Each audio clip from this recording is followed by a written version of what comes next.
It looks like things are about to get worse for Neil Gaiman again. According to a Reddit post, there's going to be some big bombshell dropping very, very shortly. If you don't know what happened last year, it's because the media mostly suppressed what was going on with the Sandman creator. Neil Gaiman has been one of the most propped up authors in history.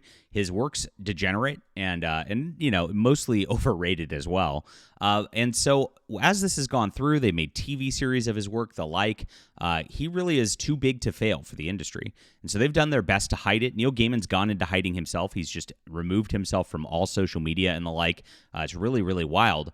And this is going to be very, very interesting if this does indeed drop.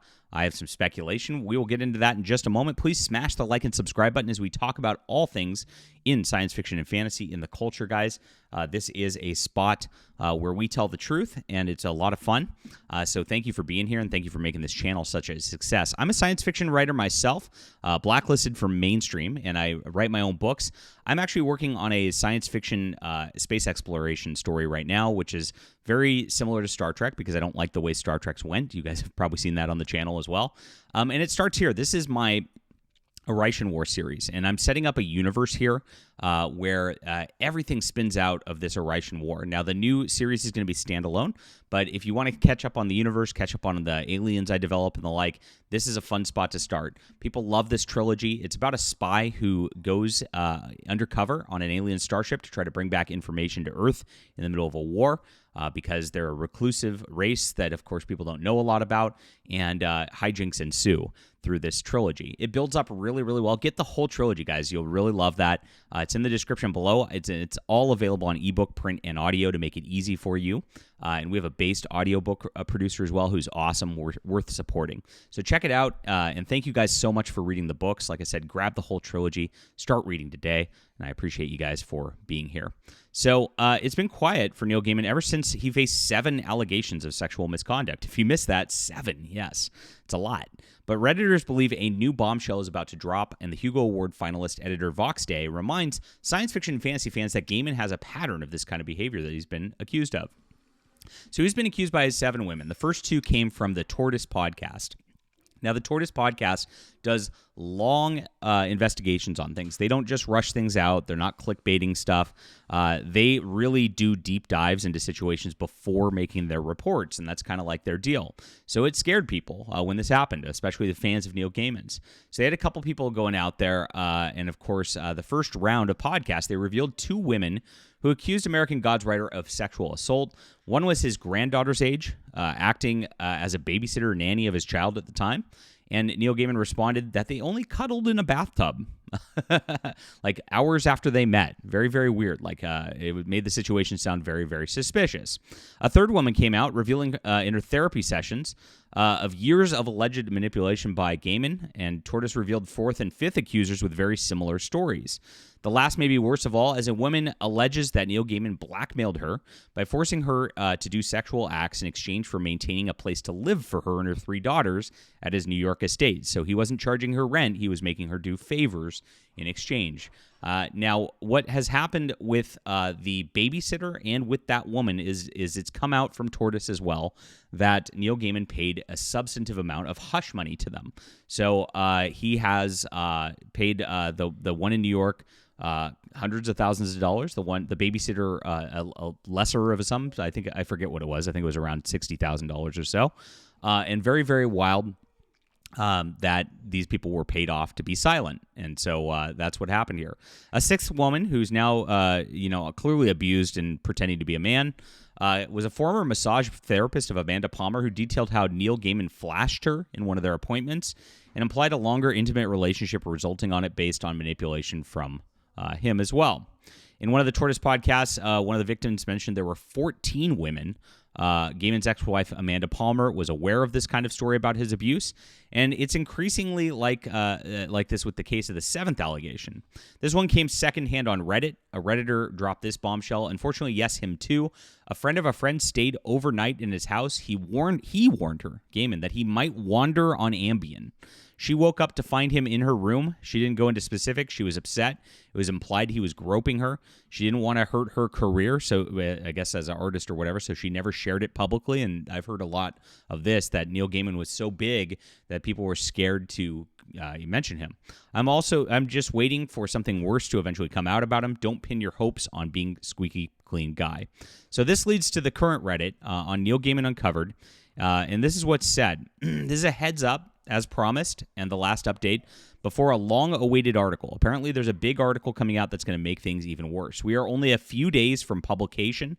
The article will be posted in the subreddit as soon as it's out. Will include trigger warnings, so vulnerable members can engage with highly disturbing content on their terms. Very, very scary. So something big's coming out, which we can only speculate about at this juncture.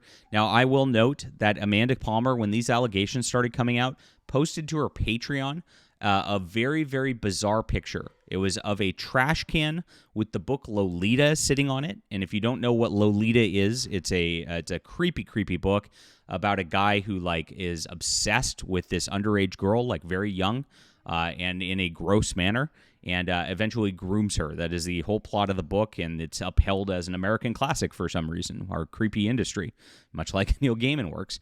Now, you got to remember, Neil Gaiman's American Gods opens up with some very, very weird stuff happening with it, and very, very creepy stuff. There was a whole spider vagina that swallows a guy whole in that book. I mean, he gets into some weird stuff where he's clearly messed up in the head with this sexual stuff.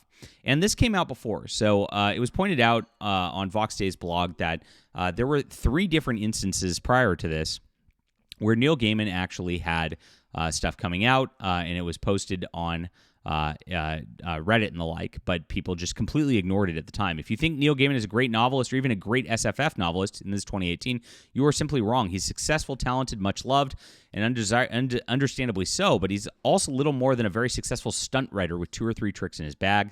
There's a reason all of his notable books involve mythology of one sort or another, his true gift translating ancient myth into a form that pleases postmodern palates. 2017, it's right and proper to judge an artist on the basis of the art. More often than not, the art created by the artist provides relevant insight into his psyche. It's very difficult to write the opposite sex well, and it's very difficult for a man to write characters who are different than his own socio-sexual rank. Read Lois Lamore and Robert Ludlum. Read John Scalzi and Neil Gaiman. The difference is observable. Then read Piers Anthony and Marion Zimmer Bradley. Notice the creep factor. Exactly. This is one area you can reliably trust your feelings. 2013, Neverwhere, Stardust, American Gods, and Nancy Boys are written by the exact same man.